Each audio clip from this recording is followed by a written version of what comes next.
Information technology centre को subscribe करने के लिए ये वाला बटन दबाएं। वेलकम स्टूडेंट्स, मेरे चैनल टेकी पावन एकेडमी में आपका फिर से स्वागत है। चैनल पर पहली बार आए हैं तो चैनल को जरूर सब्सक्राइब करें। कंप्लीट हिंदी में समष्टि अर्थशास्त्र ऑलरेडी चैनल पर अवेलेबल है, आप प्लेलिस्ट जरूर चेक करें। ये हमारी इंग्लिश मीडियम में समष्टि अर्थशास्त्र मैक्रो इकोनॉमिक्स चल रही है। उसी क्रम में आज का हमारा टॉपिक है कंप्लीट मल्टीप्लायर टॉपिक। जो इन्वेस्टमेंट मल्टीप्लायर होता है उसके रिगार्डिंग कंप्लीट टॉपिक है, जिसमें हम एमपीसी एमपीएस के साथ मल्टीप्लायर का रिलेशनशिप भी देखेंगे, डायग्राम देखेंगे, मल्टीप्लायर की कंप्लीट प्रोसेस देखेंगे। कहने का मतलब इन्वेस्टमेंट मल्टीप्लायर प्रोसेस को लेकर और एमपीसी और एमपीएस का जो इसका रिलेशनशिप है वो कंप्लीट टॉपिक आपको इसमें देखने को मिलेगा। तो चलते हैं हम वीडियो पर। सबसे पहले हम देख लेते हैं मीनिंग ऑफ मल्टीप्लायर, देख लेते हैं। ध्यान देना, मल्टीप्लायर को ही इन्वेस्टमेंट मल्टीप्लायर के नाम से भी जाना जाता है। The multiplier is also called investment multiplier और आउटपुट मल्टीप्लायर। इसे आउटपुट मल्टीप्लायर, इन्वेस्टमेंट मल्टीप्लायर या सिंपली मल्टीप्लायर के नाम से भी जाना जाता है। The ratio of change in national income due to change in investment is called investment multiplier. Simple सी भाषा में अगर मैं बताऊं तो ये रेशियो होता है। ये मल्टीप्लायर क्या होता है? एक रेशियो होता है। किसका ratio? Change in national income और चेंज इन इनकम का। ये देखिए डिवाइडेशन, इकोनॉमिक्स में जहां जहां ये डिवाइड आए ना, इसका मतलब है रेशियो। तो किसका रेशियो है ये? डेल्टा वाई का रेशियो और डेल्टा आई का रेशियो। डेल्टा वाई का मतलब होता है चेंज इन नेशनल इनकम, ठीक है, और डेल्टा आई का मतलब होता है चेंज इन इन्वेस्टमेंट। तो change in national income and change in investment का रेशियो ही क्या कहलाता है?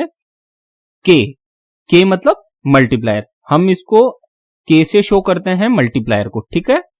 तो हमारा जो मल्टीप्लायर है उसका फॉर्मूला क्या बनता है? Delta Y by delta I. It means change in Y और चेंज इन आई का रेशियो ही मल्टीप्लायर या इन्वेस्टमेंट मल्टीप्लायर होता है। और ये मल्टीप्लायर क्या शो करता है? इन्वेस्टमेंट में जो चेंज होता है उसके कारण कितना नेशनल इनकम में चेंज होता है। आगे बढ़ते हैं,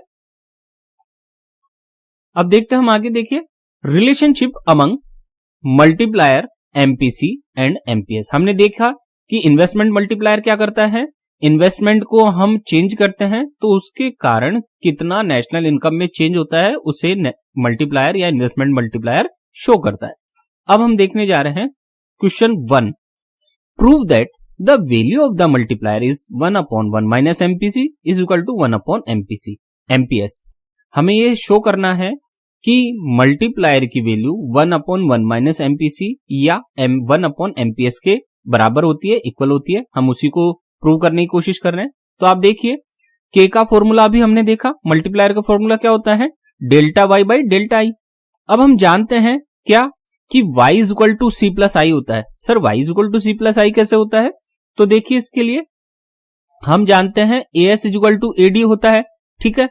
और हमने ये देखा था हमारे पिछले वीडियो में कि S is equal to Y होता है, ठीक, और एडी इज इक्वल टू क्या होता है? सी प्लस आई। हमने देखा है, ठीक है।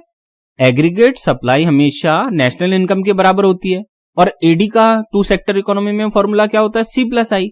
तो इस एस की जगह तो मैंने लिख दिया वाई और इस एडी की जगह मैं क्या लिख दूंगा? सी प्लस आई। तो इस तरीके से नेशनल इनकम इक्विलिब्रियम लेवल पर सी प्लस आई के इक्वल में होती है, बराबर होती है, ठीक है।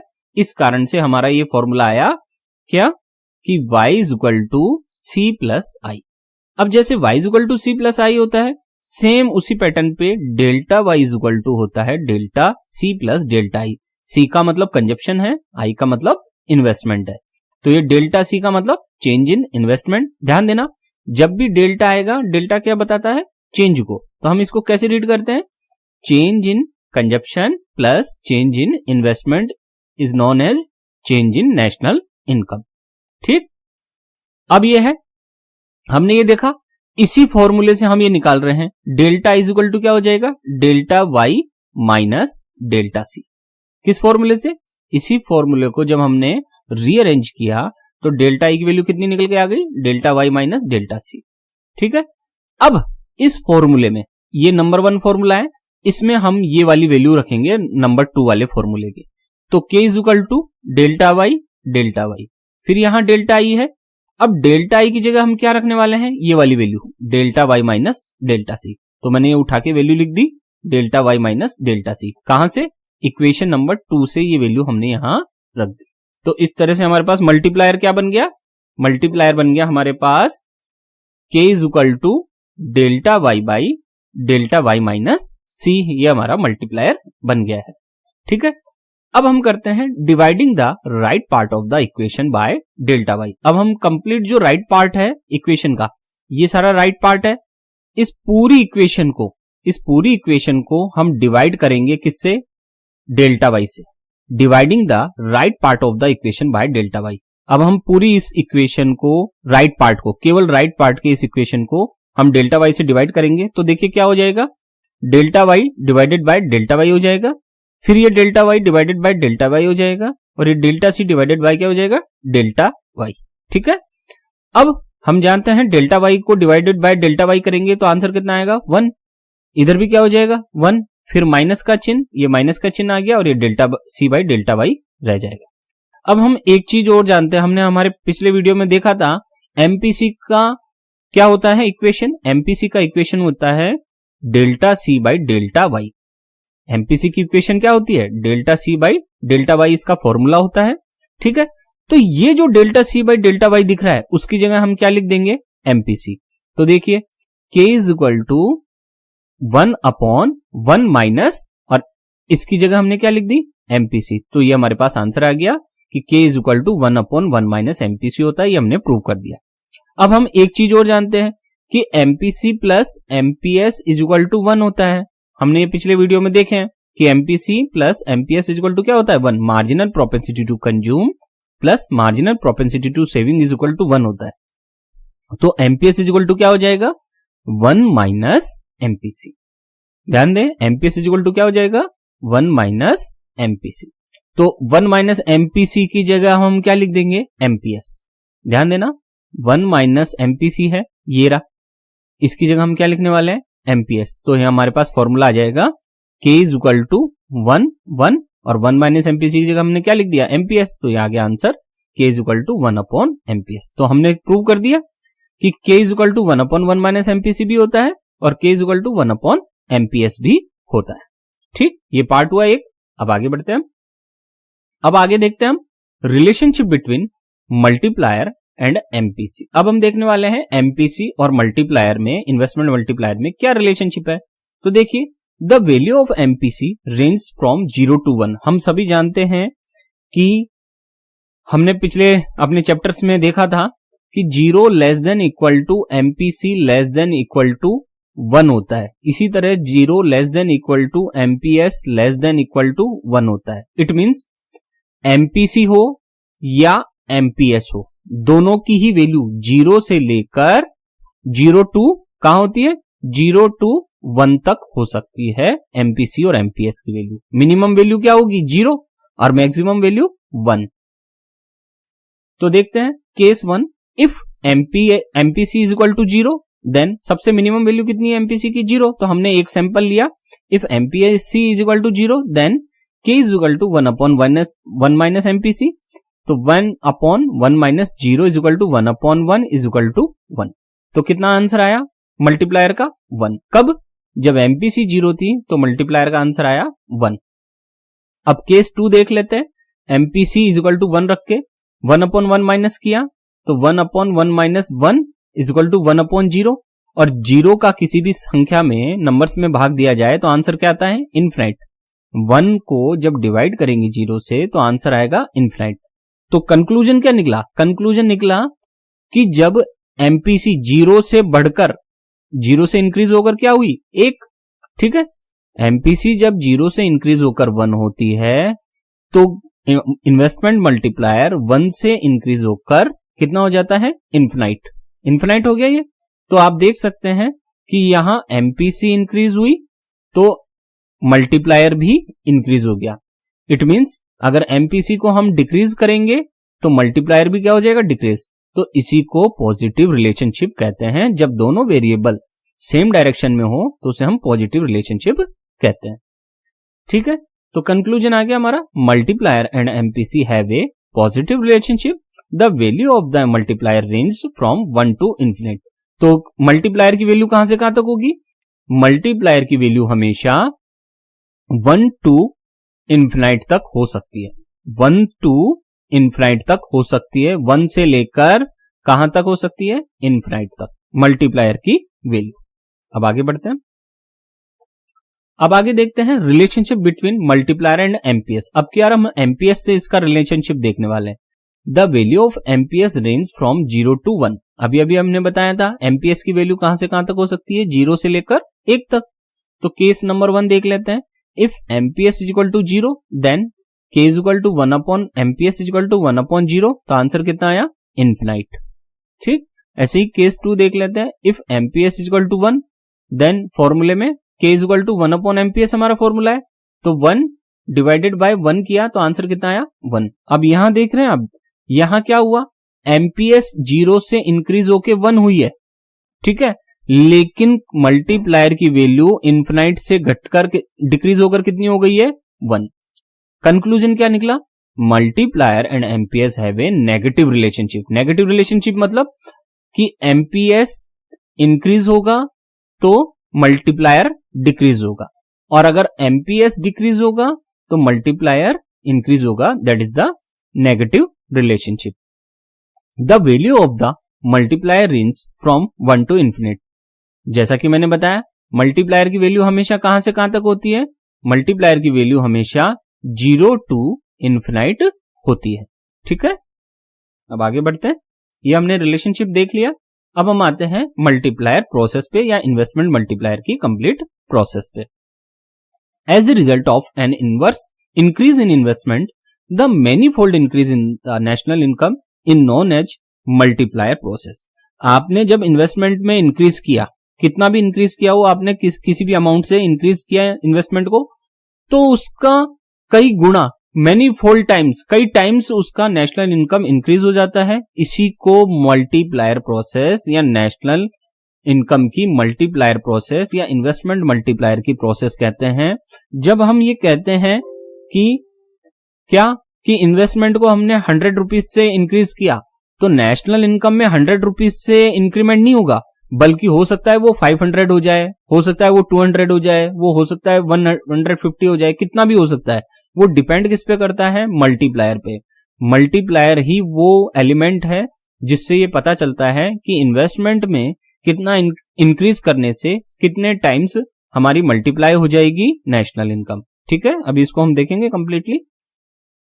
The multiplier process is the interaction of investment, income and consumption. और ये मल्टीप्लायर प्रोसेस किसका इंटरेक्शन है? इन्वेस्टमेंट का। सबसे पहले हम इन्वेस्टमेंट इंक्रीज करते हैं, फिर उसके कारण इनकम इंक्रीज होती है, देन आफ्टर कंजप्शन इंक्रीज हो जाता है, और फिर ये प्रोसेस स्टार्ट हो जाती है।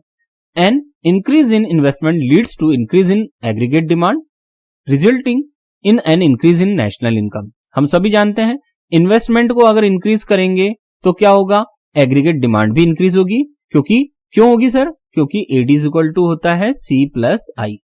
तो अगर इन्वेस्टमेंट इंक्रीज होगा तो एडी भी इंक्रीज होगी, और एडी इंक्रीज होगी तो नेशनल इनकम भी इंक्रीज होगी, क्योंकि कीन्स ने क्या कहा था कि आप एग्रीगेट डिमांड को इंक्रीज कीजिए, ऑटोमेटिकली इकोनॉमी की सप्लाई हो जाएगी। ठीक है, but by this event a new process of increase in income and consumption starts. अब इसके बाद क्या होता है? एक नई प्रोसेस स्टार्ट हो जाएगी। कौन सी नई प्रोसेस? जैसे कि मैंने बताया इन्वेस्टमेंट इंक्रीज होगा तो एग्रीगेट डिमांड इंक्रीज होगा, उससे नेशनल इनकम इंक्रीज होगा, उस नेशनल इनकम के इंक्रीज होने से कंजप्शन स्टार्ट हो जाता है, और कंजप्शन के साथ फिर नई प्रोसेस स्टार्ट हो जाती है जिसकी अभी हम चर्चा करेंगे। There is a positive relationship between consumption and income. और हम सभी जानते हैं कि इनकम इंक्रीज होती है तो कंजप्शन इंक्रीज होता है। ये पॉजिटिव रिलेशनशिप होता है इनकम एंड कंजप्शन में। आगे बढ़े, अब देखते हैं हम आगे। An increase in income leads to an increase in consumption, and since consumption is a part of aggregate demand, an increase in consumption leads to an increase in aggregate demand and causes in increase in income. ये सारी कहानी क्या है? सारी कहानी ये है कि आपने इन्वेस्टमेंट को इंक्रीज किया था, उससे इनकम इंक्रीज हुई, इनकम इंक्रीज होने से क्या हुआ? कंजप्शन इंक्रीज होगा, और कंजप्शन किसका पार्ट है? एग्रीगेट डिमांड का। तो फिर से एग्रीगेट डिमांड बढ़ेगी और फिर से इनकम इंक्रीज होगी और फिर से कंजप्शन इंक्रीज होगा। इसको प्रोसेस को देखो हम अभी क्लियर करता हूं मैं अभी, है ना। Many multifold increase in national income due to increase in investment is called a favourable process of multiplier, where is reduction in national income due to decrease in investment is called an unfavourable process of multiplier. ध्यान दे, multiplier process दो तरह की होती है, two types की होती है, एक फेवरेबल मल्टीप्लायर प्रोसेस और एक अनफेवरेबल मल्टीप्लायर प्रोसेस। फेवरेबल में क्या होता है कि हम इन्वेस्टमेंट इंक्रीज करते हैं तो नेशनल इनकम कई टाइम्स इंक्रीज हो जाती है, और जब हम इन्वेस्टमेंट को डिक्रीज करते हैं तो कई टाइम्स नेशनल इनकम डिक्रीज हो जाती है। इसको हम कहते हैं अनफेवरेबल प्रोसेस ऑफ मल्टीप्लायर। अभी पूरी की प्रोसेस ये रही देखिए। सबसे पहले हम क्या करेंगे? इन्वेस्टमेंट को इंक्रीज करेंगे। जैसे ही इन्वेस्टमेंट को इंक्रीज करेंगे, इकोनॉमी में एग्रीगेट डिमांड क्या हो जाएगी? वो भी इंक्रीज हो जाएगी। ठीक है, ये देखिए इंक्रीज हो गई। अब एग्रीगेट डिमांड इंक्रीज होगी तो नेशनल इनकम भी क्या हो जाएगी? इंक्रीज हो जाएगी। नेशनल इनकम के इंक्रीज होने से फिर नया स्टार्ट हो जाएगा एक साइकिल। कौन सा वाला साइकिल सर? कि नेशनल इनकम इंक्रीज होने से कंजप्शन भी इंक्रीज होता है, क्योंकि पॉजिटिव रिलेशनशिप है ना। तो जैसे ही कंजप्शन इंक्रीज हुआ, नेशनल इनकम इंक्रीज होगी, और नेशनल इनकम इंक्रीज होने के बाद फिर से कंजप्शन इंक्रीज होगा, फिर से नेशनल इनकम इंक्रीज होगी। अब खास बात देखिए, आई का इंपैक्ट तो यहां तक था, केवल यहां तक ही है आई का इंपैक्ट। इन्वेस्टमेंट इंक्रीज हुआ, एग्रीगेट डिमांड इंक्रीज हुई, इनकम इंक्रीज हुई और फिर कंजप्शन इंक्रीज हुआ। यहां इन्वेस्टमेंट का इंपैक्ट खत्म हो गया है, इफेक्ट खत्म हो गया है। लेकिन नया एक साइकिल चालू हो गया है। कौन सा साइकिल सर? वाई में इंक्रीज और सी में इंक्रीज का नया साइकिल स्टार्ट हो गया है। जैसे ही यहां वाई इंक्रीज हुआ, सी इंक्रीज होगा, फिर से वाई इंक्रीज होगा, फिर से सी इंक्रीज होगा, फिर ये कंटिन्यूअसली चलता रहेगा। कब तक? जब तक कि C is equal to zero नहीं हो जाता। ये सी क्या है sir? Delta C is equal to zero नहीं हो जाता। ये सी नहीं है, ये delta C is equal to zero है, क्योंकि सी तो कभी जीरो हो ही नहीं सकता। तो हम यहां क्या करेंगे? डेल्टा सी, हम यहां लिखेंगे delta C equal to zero नहीं हो जाता तब तक ये प्रोसेस चलती रहेगी। यही हमारी इन्वेस्टमेंट की मल्टीप्लायर प्रोसेस है। अब आगे बढ़ते हैं। क्वेश्चन अब देख लेते हैं। If the increase in investment is ₹100 crore and MPC is equal to 0.5, then explain the increase in national income through multiplier process. हमें एक न्यूमेरिकल के द्वारा, एक एग्जाम्पल के द्वारा इस कंप्लीट मल्टीप्लायर प्रोसेस को समझने वाले हैं। ठीक है, तो हमने क्या लिया कि हम इन्वेस्टमेंट में कितना इंक्रीज करने वाले हैं? 100 करोड़। ठीक, और एमपीसी कितनी मान ली हमने, कितनी अज्यूम की है? 0.5। तो देखते हैं, राउंड 1 2 3 4 ये इंक्रीज किया हमने इन्वेस्टमेंट में 100 करोड़ रुपीस का। तो 100 करोड़ रुपीस हमने इन्वेस्टमेंट इंक्रीज किया, तो डेल्टा सी पर डायरेक्ट कोई इंपैक्ट नहीं पड़ा, कंजप्शन पे कोई इंपैक्ट नहीं पड़ा है इन्वेस्टमेंट का। लेकिन जैसे ही इन्वेस्टमेंट किया, हमारी एग्रीगेट डिमांड बढ़ी, एग्रीगेट डिमांड इंक्रीज हुई, तो नेशनल इनकम भी हमारी कितनी इंक्रीज हो गई? 100। ध्यान देना, फर्स्ट लेवल पे delta I is equal to delta Y हो जाता है। जितना आप इन्वेस्टमेंट करते हो उतना ही नेशनल इनकम भी इंक्रीज हो जाती है। इसी कारण यहां 100 और ये 100 दोनों सेम आए। ठीक है, फिर ये निकला कैसे हमारा? ये वैल्यू कैसे आई? डेल्टा वाई वन, यानी कि ये वाई वन कैसे आया? Delta Y one is equal to delta I निकल के आया। अब यहां इन्वेस्टमेंट का तो इफेक्ट हो गया खत्म। अब देखिए यहां इन्वेस्टमेंट है, कुछ नहीं है ना, डैश डैश है, तो इन्वेस्टमेंट का इंपैक्ट तो खत्म हो गया। लेकिन एक नया इंपैक्ट स्टार्ट हो गया। जैसे ही नेशनल इनकम 100 इंक्रीज हुई, तुरंत ये देखो ये 100 यहां जाएगा। एमपीसी कितनी है? 0.5।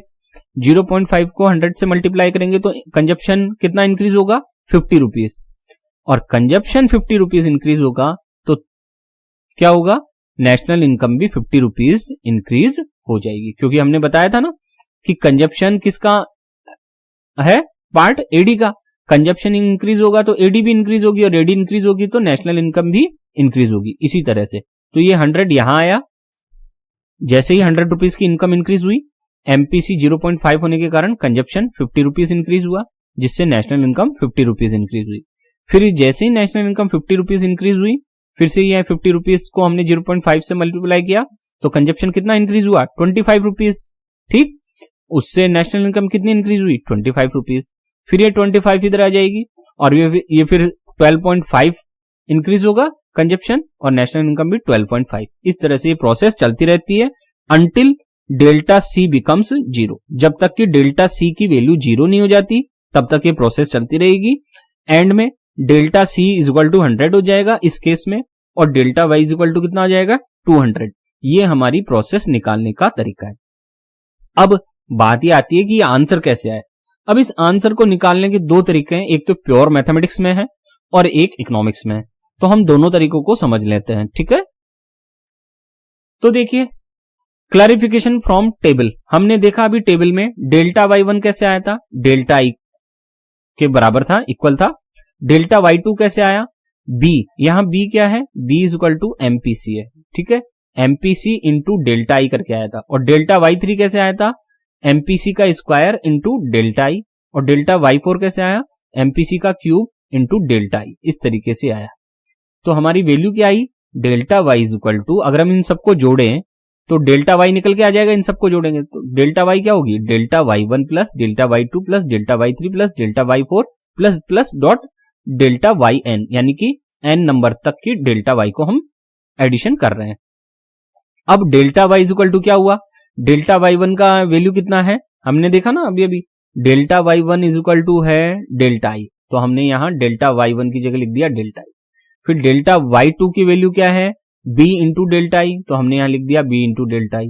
फिर डेल्टा वाई थ्री की वैल्यू क्या है, बी स्क्वायर डेल्टा आई, तो हमने यहां लिख दिया बी स्क्वायर डेल्टा आई। इसी प्रकार से यहां B cube delta I plus plus B N delta I हमने लिखा है। इस तरह से हमारी ये इक्वेशन यहां तक बनी है। अब इसके आगे देखते हैं, delta Y is equal to delta I कितना आया था शुरुआत में, 100 करोड़ रुपीस आया था, तो ये हमने 100 करोड़ रुपीस प्लस एमपीसी कितनी है, बी का मतलब क्या है एमपीसी, तो ये 0.5। डेल्टा आई का मान कितना है, वैल्यू कितना है 100, मैंने ये लिख दिया। फिर प्लस का चिन्ह, फिर बी स्क्वायर यानी कि एमपीसी का स्क्वायर, डेल्टा आई की वैल्यू, फिर बी क्यूब, तो ये बी क्यूब हो गया, फिर डेल्टा आई की वैल्यू, फिर plus plus dot B N, तो ये 0.5 की पावर एन और डेल्टा आई की वैल्यू, ठीक। अब उसके बाद हमने क्या किया, इसको वैल्यू को निकाला। तो delta Y is equal to 100, 0.5 को 100 से मल्टीप्लाई किया तो 50, फिर यहाँ 25, फिर 12.5 और इस तरह से ये 0.5 की पावर एन 100 आ जाती है।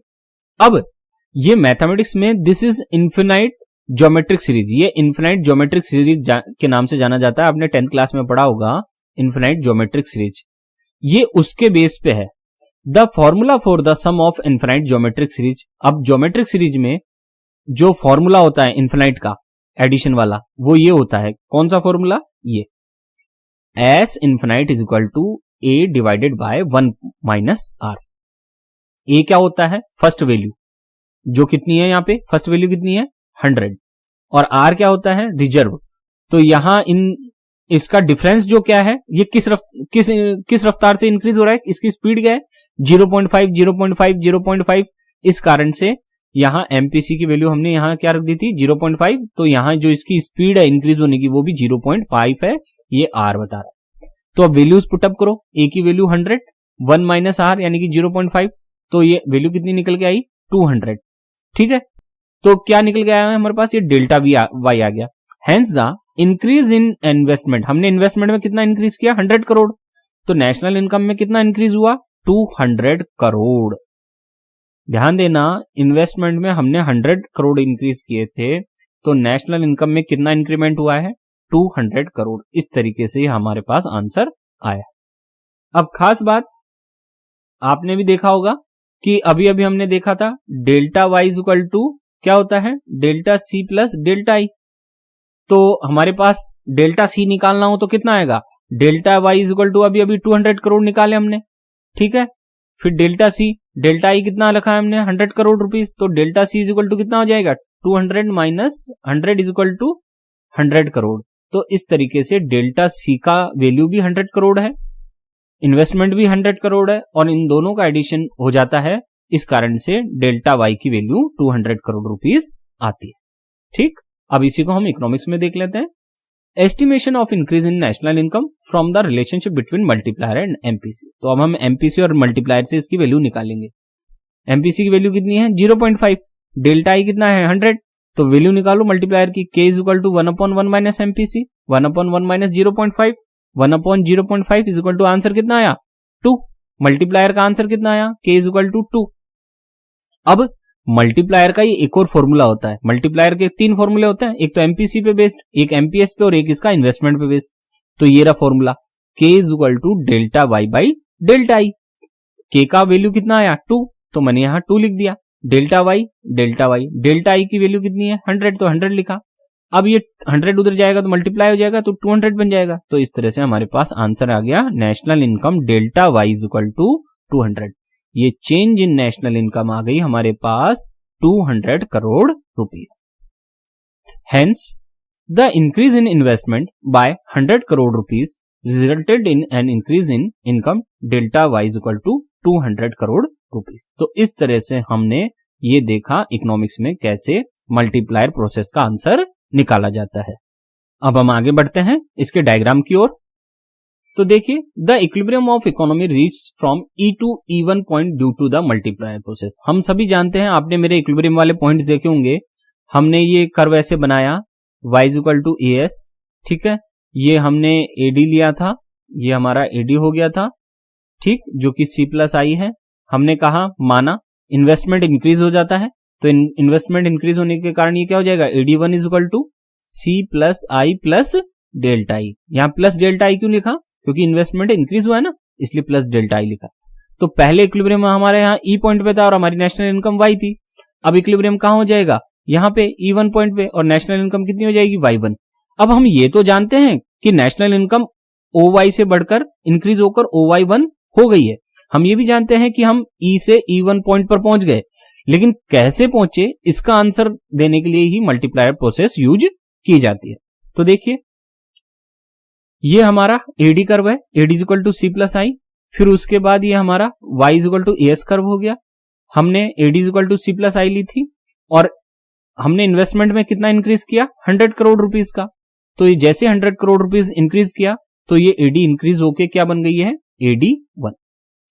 अब E पॉइंट इसका इनिशियल इक्विलिब्रियम है, क्योंकि यहां AS is equal to AD है, ठीक। और ये सेकंड इक्विलिब्रियम E1 पॉइंट पे है, यहां AS is equal to AD1 है।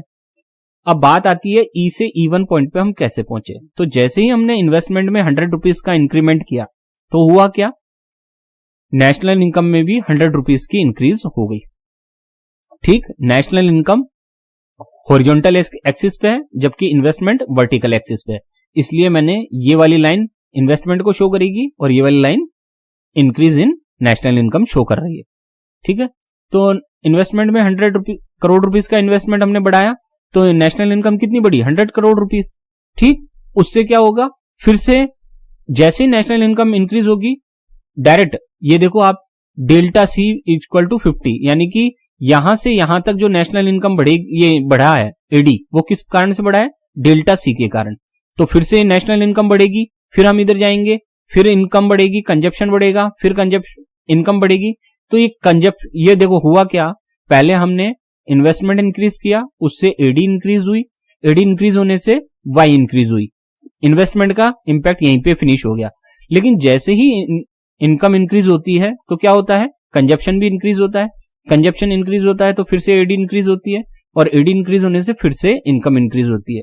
तो कहने का मतलब Y के इंक्रीज होने से कंजप्शन इंक्रीज होता है, और कंजप्शन के इंक्रीज होने से Y इंक्रीज होता है, और ये प्रोसेस तब तक चलती रहती है जब तक कि आपका delta C is equal to 0 नहीं हो जाता, यानी कि चेंज इन कंजप्शन 0 नहीं हो जाता। इस तरह से ये पूरा डायग्राम होता है। आप इसको देखें, समझने की कोशिश करें, उम्मीद है आपको ये समझ में आ जाएगा पूरा का पूरा टॉपिक। अगर वीडियो अच्छा लगा हो तो सब्सक्राइब जरूर करें चैनल को। Thank you friends.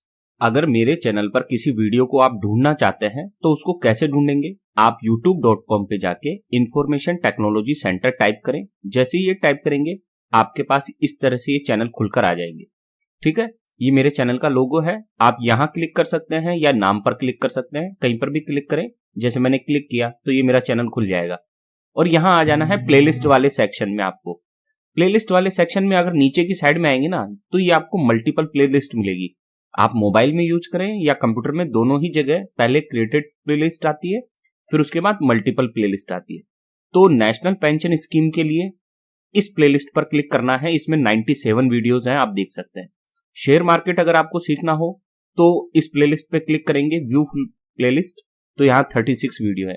इन्वेस्टमेंट से संबंधित जितने भी वीडियो अगर देखना चाहते हैं तो ये फाइनेंशियल सॉल्यूशंस है, इसकी प्लेलिस्ट आप चेक करें, यहाँ 29 वीडियोज हैं ऑलरेडी अभी। और टेक्निकल सॉल्यूशंस चाहते हैं, कंप्यूटर और मोबाइल की कोई प्रॉब्लम हो तो आप इस प्लेलिस्ट को क्लिक करें। कंप्यूटर सीखना चाहते हैं, बेसिक जानकारी चाहते हैं तो आप इस प्लेलिस्ट को क्लिक करें। फिर और नीचे जाएंगे आप अपने मोबाइल में या कंप्यूटर में, इधर दाईं तरफ जाएंगे क्लिक करके, तो आपको एसबीआई की समस्त स्कीम्स की जानकारी मिलेगी इस प्लेलिस्ट में। पोस्ट ऑफिस की कोई भी स्कीम आपको इस प्लेलिस्ट में देखने को मिलेगी। Gold investment, sovereign gold bond, जितनी भी गोल्ड की इन्वेस्टमेंट की स्कीम्स है वो सारी इसमें देखने को मिलेगी। सीसीएस एनपीएस रूल्स के लिए अलग से प्लेलिस्ट बना रखी है, आप इसको देख सकते हैं। क्रिप्टो करेंसी की भी प्लेलिस्ट है। और इसके अलावा आप देखेंगे तो पब्लिक प्रोविडेंट फंड की स्कीम है, कंप्लीट सीरीज है। एफडी, आरडी, फिक्स डिपॉजिट और ये जो रिकरिंग डिपॉजिट होती है उससे संबंधित कंप्लीट प्लेलिस्ट है। एमएस एक्सेल अगर आप सीखना चाहते हैं तो एमएस एक्सेल मास्टर सीरीज है मेरे पास। ग्रेजुएटी के लिए ग्रेजुएटी की सीरीज है। तो ये तो हो गई प्लेलिस्ट जिसमें आप मोबाइल और कंप्यूटर दोनों में देख सकते हैं। लेकिन अगर आपको वीडियो सर्च करना हो, कोई पर्टिकुलर की प्लेलिस्ट से नहीं, कोई वीडियो सर्च करना हो तो कैसे करेंगे आप कंप्यूटर में ये वीडियो वाले सेक्शन पे क्लिक करना, और अब आपको क्या करना है, ये सर्च वाला बटन है, इस सर्च वाले बटन पर क्लिक करना। और अब आप अगर शेयर बाजार से संबंधित कोई वीडियो चाहते हैं तो यहाँ केवल इतना सा टाइप करें, शेयर, और सर्च करें, तो यहाँ शेयर से संबंधित, शेयर मार्केट से संबंधित सारे वीडियो दिखाई देंगे। शेयर मार्केट के लिए सबसे बेस्ट वीडियो है मनी कंट्रोल कैसे यूज करें, है ना, ये आप जरूर देख लेना। तो यहाँ बहुत सारे वीडियो मिल जाएंगे आपको। फिर अगर नेशनल पेंशन स्कीम के बारे में आप जानना चाहते हैं तो एनपीएस लिख दे, तो एनपीएस लिखेंगे तो देखिए एनपीएस के ऊपर बहुत सारे वीडियो है, बहुत सारे मतलब गूगल के सबसे ज्यादा वीडियो मेरे ही चैनल पर है। फिर ग्रेजुएटी अगर जानना चाहते हैं तो आप ग्रेजुएटी के बारे में लिख दें, ठीक है। ये ग्रेजुएटी मैंने लिखी और सर्च किया तो देखिए ग्रेजुएटी से संबंधित जितने भी टॉपिक्स हैं वो सारे कवर हो जाएंगे। फिर अगर आपको पब्लिक प्रोविडेंट फंड देखना हो कि पब्लिक प्रोविडेंट फंड के वीडियो कौन कौन से हैं सर के पास, तो पीपीएफ लिखें और सर्च करें तो ये पीपीएफ के सारे वीडियो दिखाई देंगे, ठीक है। फिर उसके बाद अगर आपको SBI, state bank of India की कोई स्कीम्स के वीडियो देखने हो तो यहाँ एसबीआई लिखें और सर्च करें, यहाँ एसबीआई से संबंधित समस्त वीडियो आपको देखने को मिलेंगे। फिर अगर आपको गोल्ड की स्कीम्स जाननी हो कि गोल्ड में कैसे इन्वेस्ट करें और कौन कौन सी स्कीम्स है, तो गोल्ड लिखें और गोल्ड पे क्लिक करें तो आपको सारी गोल्ड की स्कीम्स यहाँ देखने को मिल जाएंगी। फिर अगर आपको पोस्ट ऑफिस की कोई स्कीम देखनी है कि पोस्ट ऑफिस से संबंधित कोई स्कीम हो जो आप देखना चाहते हो, तो आप पोस्ट लिखें और सर्च करें तो आपको यहाँ दिख जाएगा पोस्ट ऑफिस की सारी स्कीम्स है। जितने भी इंश्योरेंस प्लान है पोस्ट ऑफिस के वो सारे मैंने यहाँ दे दिए हैं। फिर उसके बाद है एफडी, अगर आप जानना चाहते हो फिक्स डिपॉजिट स्कीम्स कौन कौन सी है, सर के पास कौन सी वीडियो है, तो एफडी लिखें और एफडी के जितने भी वीडियो हैं, जितनी भी इंटरेस्ट रेट है अलग अलग बैंक्स की, वो सारी आपको यहाँ देखने को मिल जाएंगी। और फिर अगर आप एमएस एक्सेल सीखना चाहते हैं तो यहाँ एक्सेल लिखें, यहाँ केवल आपको क्या लिखना है, एक्सेल लिखना है और एक्सेल लिख के क्लिक कर देना है, तो आपको यहाँ एमएस एक्सेल के भी वीडियो देखने को मिल जाएंगे। और इसके अलावा भी अगर आपको कोई भी योजना जाननी हो, जैसे सुकन्या समृद्धि योजना, सुकन्या जाननी है मेरे को मान लो, तो मैं यहाँ सुकन्या लिख देता हूं, ठीक है। तो यहाँ मेरे को वीडियो देखने को मिल जाएगा सुकन्या समृद्धि योजना।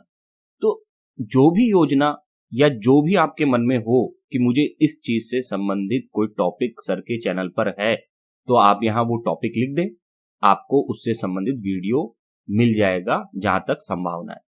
अगर चैनल अच्छा लगा हो तो सब्सक्राइब जरूर करें।